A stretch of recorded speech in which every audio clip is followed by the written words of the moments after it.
Buenos días, presidente, a todos.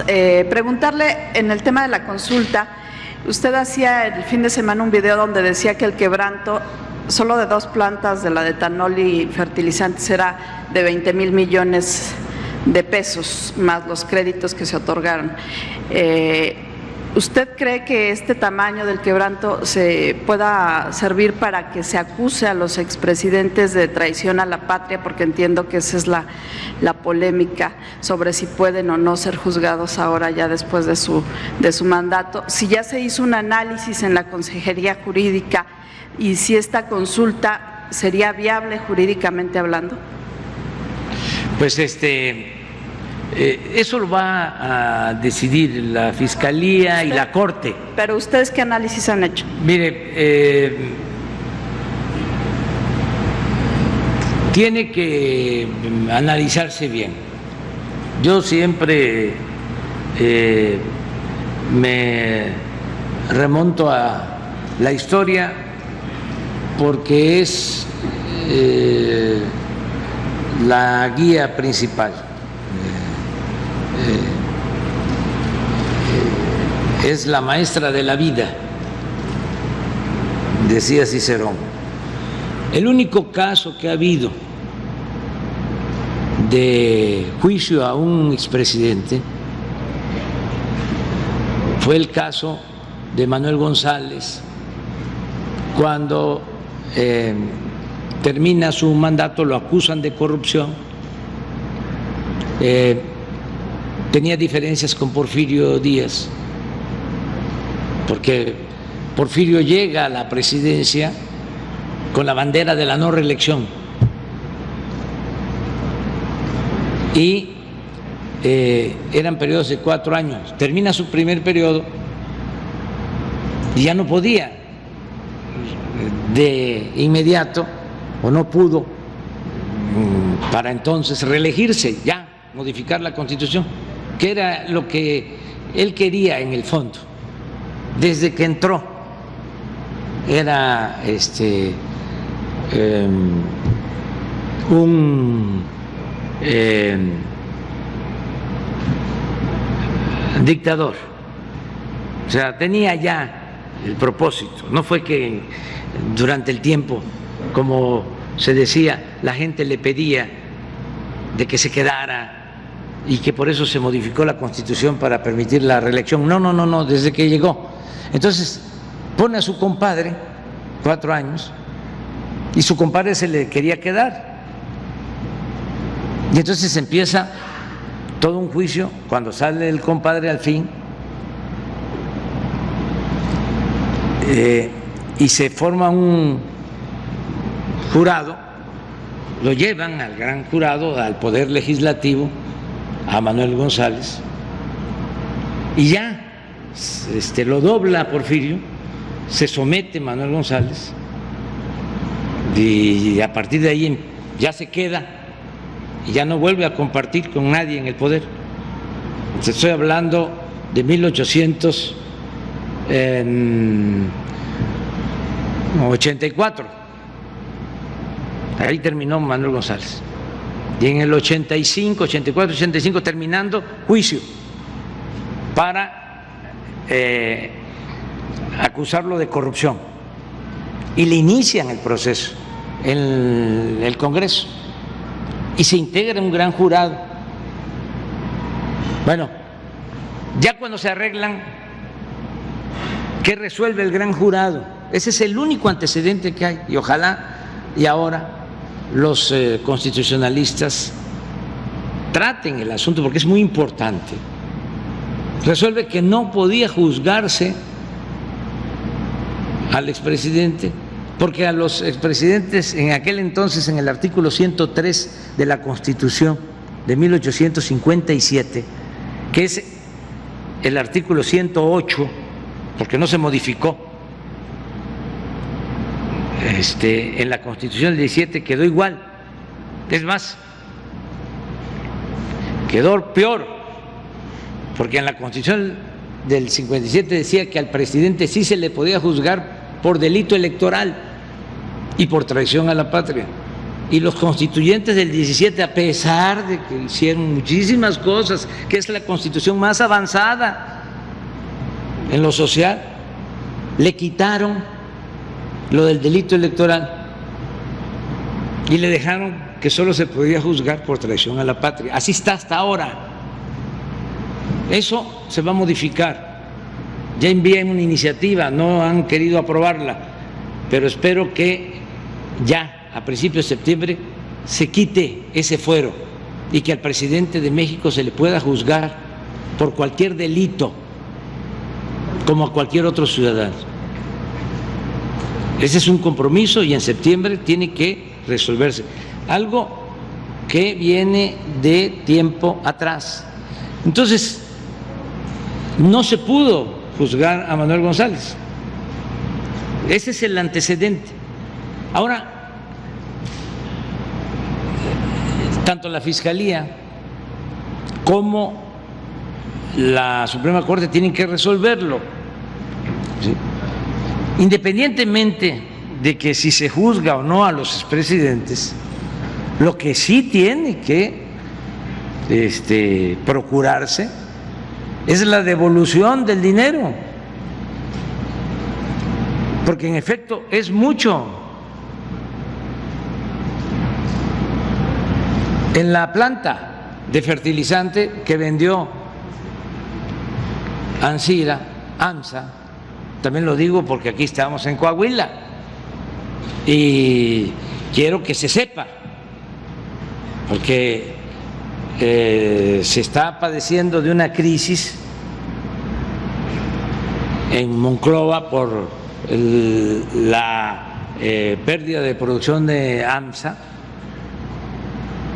y a algunos se les hizo fácil plantear de que había que rescatar a AMSA, que el gobierno federal con dinero público se rescatara, claro, para ayudar a los trabajadores, por mucha gente que vive de esta planta. Pero es importante que sepan, porque todos estemos informados, que esa empresa o su socio principal vendió una planta de fertilizante chatarra al gobierno en $200 millones por encima de su precio real. O sea, valía cuando mucho $50 millones y pagaron $275 millones. Está aprobado porque hay auditorías. Entonces, afortunadamente me han estado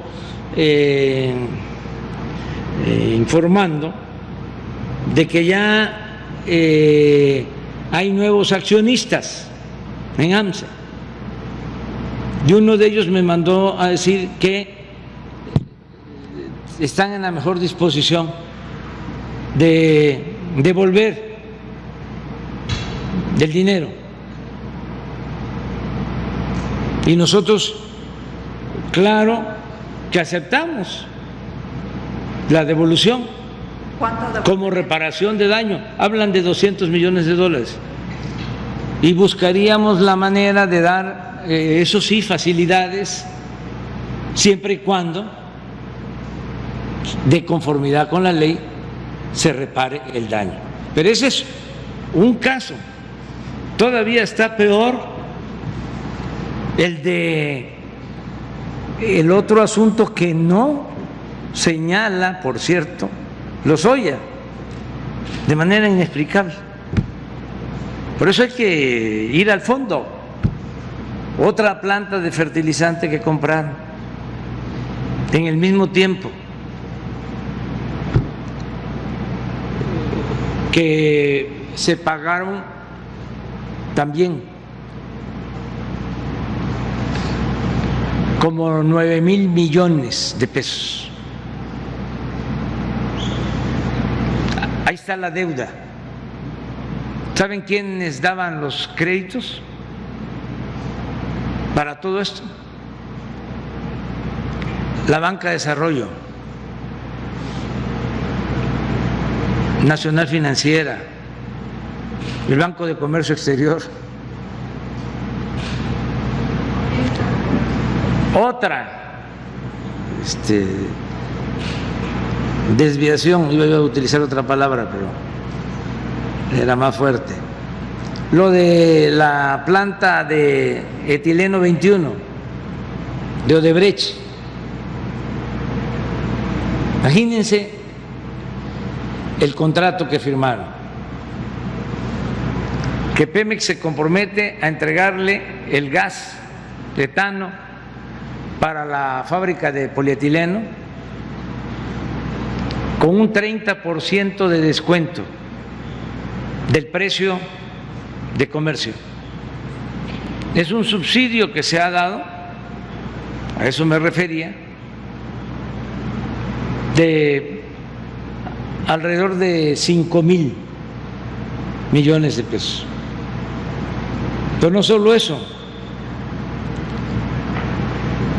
otro subsidio, porque Pemex paga el transporte del gas, otros 5,000 millones. O sea que el gas le termina costando a la empresa el 30% de lo que cuesta en el mercado. El 70% es subsidio de Pemex, es presupuesto público. Pero no solo eso, como Pemex no tiene gas, y por eso no debieron firmar ese convenio, y tiene que importar el gas, y a veces no cumple. En el contrato se establece que tiene que pagar Pemex multas, y han pagado como 3,000 millones de pesos de multas a Odebrecht, y desde que llegamos nosotros dijimos pues ya no, desde el 19, pero si se pagara lo que está pendiente serían otros 5,000. Entonces, en lo de Odebrecht, que comenzó en 2010, que se firmó el contrato, son 15,000 millones de quebranto aproximadamente. Entonces, eso sí, no es la bolsa que se le dio a la periodista o el Ferrari, otras cosas que deben de investigarse, pero esos asuntos no hay en el mundo negocios así. Díganme, ¿en qué país del mundo se hace un negocio en donde una planta, un bien que cuesta 50 millones de dólares, se paga en 275 millones de dólares? Estamos hablando de una utilidad en una operación que se hace arriba, en la cúpula, pues de 6-8 mil millones de pesos de ganancia. ¿Qué empresa en el mundo gana eso en un año? Pero entonces no ya está declarando todo lo que tiene que ver con No, eso por ejemplo, lo de la otra planta, él era director de Pemex y eso no está en la denuncia, pero ya nosotros ya presentamos denuncia. Por eso la Fiscalía tiene que integrar todo,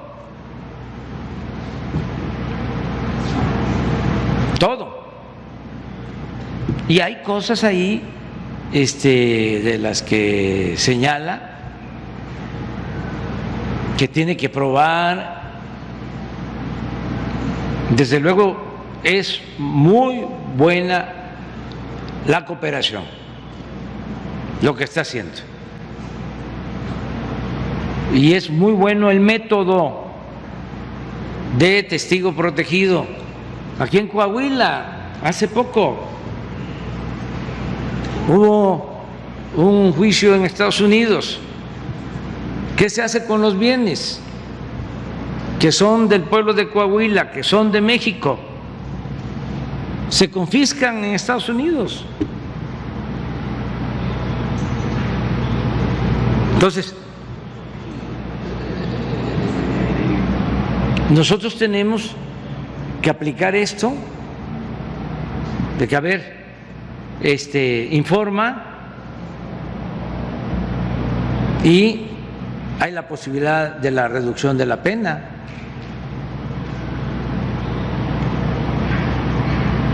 Para ampliar la investigación y recoger todo lo que se pueda, lo más que se pueda.